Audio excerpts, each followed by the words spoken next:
Bonjour à toutes et à tous. Je suis Marion, coach en hypersensibilité et en développement personnel, et nous allons parler aujourd'hui de la responsabilité. Qu'est-ce que la responsabilité personnelle ? Comment savoir de quoi on est responsable et de quoi on ne l'est pas ? Comment définir de manière saine des responsabilités partagées dans une relation ? C'est ce que nous allons voir tout de suite. La notion de responsabilité en dev perso, elle permet de se rendre compte que l'on a du contrôle sur certaines choses, mais pas sur toutes. Et surtout, elle permet de prendre conscience sur quoi exactement on a du contrôle. Être responsable, ce n'est pas être coupable, ce n'est pas être en faute. La culpabilité, c'est quelque chose qu'on ressent, c'est un sentiment. La responsabilité, c'est tout simplement assumer quelque chose qui est en notre pouvoir. Et ça vaut pour les résultats qu'on juge positifs, autant que pour ceux qu'on juge négatifs. C'est pour ça que c'est fondamental de comprendre la responsabilité personnelle, parce qu'elle impacte notre équilibre relationnel de manière générale, mais elle impacte avant tout notre relation avec nous-mêmes, et donc l'estime de soi, la valeur qu'on s'accorde. Être responsable, ça nous permet de percevoir que ce qu'on réussit dans notre vie, dans notre quotidien, ça découle directement de ce qu'on a été capable de faire. Il arrive qu'on se dise, lorsqu'une situation ne se passe pas comme on le souhaite, que c'est la faute aux circonstances. Si ça s'était passé autrement, si cette personne avait agi ou réagi différemment, etc. Et c'est un discours plutôt commun qu'on se répète assez facilement, mais du coup, ça marche aussi dans l'autre sens. Quand quelque chose se passe bien, on s'en rend pas forcément compte, mais c'est très facile de se dire qu'on a simplement eu de la chance. C'est parce que je suis tombée sur cette personne et qu'elle m'a permis d'accéder à ce que je voulais. C'est parce que ça s'est passé au bon endroit au bon moment. Le problème avec ce qu'on considère comme de la chance, c'est qu'on oublie qu'on s'est nous-mêmes créé les opportunités. J'ai eu un entretien d'embauche et je suis prise à ce poste. Je suis contente parce que c'est ce que je voulais. J'ai eu de la chance parce que mon nouveau patron a accepté ma candidature. Alors évidemment, c'est la décision de votre nouveau patron de vous avoir recruté dans son entreprise, mais le contenu de votre CV, votre sourire, votre façon de parler, votre façon de vous être habillé, la façon dont vous avez parlé pendant cet entretien pour favoriser l'échange, votre personnalité, etc. Ça, vous en êtes responsable. Puis vous avez décidé de postuler, de vous rendre à l'entretien. Donc toute cette partie, c'est votre pouvoir à vous. Et tout ça, ça a contribué à sa décision à lui. Si vous n'en prenez pas conscience, vous risquez de ne pas vous juger à votre juste valeur. Et en même temps, si vous ne prenez pas la responsabilité des choses bien qui vous arrivent, vous aurez forcément plus de mal à accepter que vous êtes responsable des choses un peu moins bien qui vous arrivent. Vous risquez de trouver ça injuste et douloureux, mais ça l'est beaucoup moins lorsque vous y trouvez de l'équilibre. Prendre conscience des bons et des mauvais résultats permet de réajuster vos décisions et de construire un environnement dans lequel vous vous sentez bien. Mais je souligne encore une fois, parce que ça me semble important, que si vous prenez conscience que ce qui vous arrive de bien vous en êtes responsable, vous aurez une estime de vous suffisante pour supporter et accepter que vous êtes responsable de certaines choses moins agréables aussi. En fait, être responsable, c'est prendre en charge, consciemment, vos pensées, vos émotions, vos actions et vos réactions. Vous comprenez que vous choisissez la façon dont vous réagissez aux circonstances. Personne d'autre ne le fait pour vous. Il y a aussi le fait que tant qu'on ne prend pas en compte notre part de responsabilité dans une situation, on la subit. Alors qu'en fait, on peut réagir. C'est notre choix de ne pas le faire. La personne en face ne peut pas décider ça pour nous.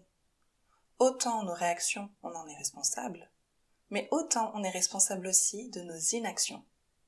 Il s'agit de savoir comment on peut réagir, sur quoi j'ai du contrôle et sur quoi je n'en ai pas. Alors comment je fais pour savoir de quoi je suis responsable, sur quoi je peux influencer le résultat, et de quoi je ne suis pas responsable, sur quoi je n'ai aucun pouvoir? Eh bien, j'ai du contrôle sur ce que je ressens, sur ce que je pense, et sur ce que je fais. Et ma responsabilité s'arrête là où la responsabilité des autres commence. C'est-à-dire que je n'ai absolument aucun contrôle sur ce que l'autre personne va ressentir, penser, ni comment elle va réagir. Les différentes zones de responsabilité, elles se dessinent de cette manière. Imaginez que vous avez planifié une journée de travail en plein air, mais le jour J, il se met à pleuvoir. La pluie est un événement extérieur sur lequel vous n'avez aucun contrôle. Dans cette situation, vous pouvez contrôler vos réactions et vos actions face à la pluie. Vous pourriez choisir de rester positif, de trouver des solutions alternatives, comme travailler à l'intérieur, ou même de reporter certaines tâches non urgentes, par exemple. Vous n'avez aucun contrôle sur la météo. Peu importe à quel point vous voulez d'une journée ensoleillée, vous ne pouvez pas changer les conditions météorologiques. En comprenant cette distinction, vous pouvez ajuster vos plans en conséquence. La responsabilité personnelle dans cette situation consiste à gérer ses réactions face à quelque chose qu'on ne peut pas contrôler, la pluie, et à prendre des décisions basées sur ce sur quoi on a du contrôle, donc nos actions et notre perspective. Et dans le cas d'une situation relationnelle, c'est exactement pareil. Imaginons un couple où l'un des partenaires a l'attente que l'autre devine toujours ce dont il a besoin sans qu'il ait à le dire. Cette attente peut entraîner des frustrations, parce qu'elle repose sur l'idée que l'autre devrait spontanément comprendre les besoins non exprimés. La personne a le contrôle sur la communication de ses besoins et de ses attentes. Elle peut les exprimer ouvertement, expliquer ce qui est important pour elle de manière claire. Mais la réaction et la compréhension de l'autre partenaire ne sont pas sous son contrôle de manière directe. L'autre peut avoir plein de raisons pour ne pas comprendre immédiatement ou ne pas réagir comme prévu. Donc là, on peut ajuster son approche en choisissant de communiquer clairement ses attentes. Comprendre que son contrôle se situe dans la communication de ses besoins, mais pas dans la manière dont l'autre réagit ou comprend. C'est important de veiller au respect des limites de responsabilité de chacun, que ce soit les nôtres ou celles des autres. Je vous encourage à vous poser ces questions.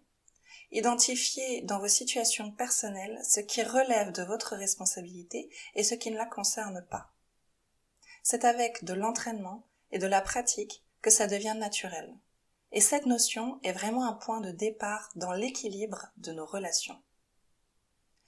Maintenant, comment définir de manière saine des responsabilités partagées dans une relation?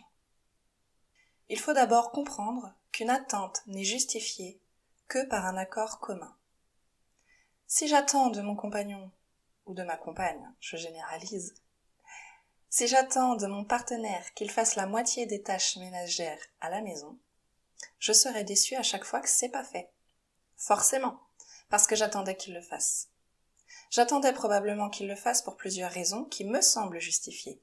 Mais il n'est pas responsable de ça. Il n'est pas responsable des attentes que j'ai par rapport au ménage à la maison. Il n'est pas responsable de mes attentes envers une relation. Il n'est pas responsable non plus des raisons pour lesquelles j'ai ces attentes. La limite, elle est là. Il n'a une part de responsabilité dans cette situation que s'il s'est engagé, clairement, à faire la moitié du ménage à la maison. J'ai toujours la responsabilité de mes attentes envers lui. J'ai toujours la responsabilité de mes raisons personnelles liées à mes attentes, parce que sur ça j'ai du contrôle. Mais s'il s'est engagé à le faire, s'il m'a donné son accord, ma déception est justifiée lorsque ce n'est pas fait, puisque dans ce cas, j'avais des attentes en fonction d'un accord commun. S'il ne s'est pas engagé à participer de cette manière aux tâches ménagères, ma déception, je ne la dois qu'à moi. C'est un exemple assez courant pour que vous puissiez vous imaginer facilement différentes situations. Pour qu'une relation soit saine et équilibrée, il peut être utile de mettre en place des responsabilités partagées. À ce moment-là, ça passe par la communication. une communication ouverte et honnête. Si vous avez des attentes envers une personne, clarifiez-les. Partagez-les clairement avec elle. Expliquez-lui vos raisons personnelles et trouvez des solutions ensemble qui correspondraient à vos besoins, à l'un et à l'autre. Trouvez un accord mutuel équitable qui conduirait à un bien-être partagé.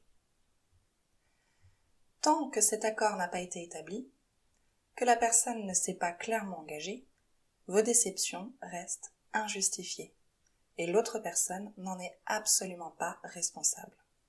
Alors vous vous demandez peut-être, ok, mais je fais quoi quand on n'arrive pas à se mettre d'accord? J'ai communiqué mes attentes, j'ai expliqué pourquoi j'avais des attentes, j'ai proposé plusieurs solutions, mais rien à faire, l'autre personne ne veut pas s'engager. Eh bien, encore une fois, demandez-vous sur quoi vous pouvez agir dans cette situation. Quelles décisions différentes vous pouvez prendre pour vous sentir mieux? Vous posez des questions sur vos besoins personnels, vos attentes d'une relation par exemple, faire le point sur ce qui est constructif ou pas dans votre propre manière de voir les choses, adopter une communication différente, etc., etc.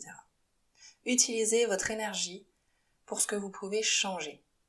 Ne la gaspillez pas pour des choses que vous ne contrôlez pas directement. En conclusion, nous sommes responsables de notre propre vie. On ne peut pas contrôler les actions des autres, mais on choisit de quelle manière on y réagit, et l'on peut ajuster nos comportements et nos choix plus facilement, lorsqu'on est conscient de ce sur quoi on a du contrôle. Je vous souhaite une excellente journée, et je vous dis à bientôt.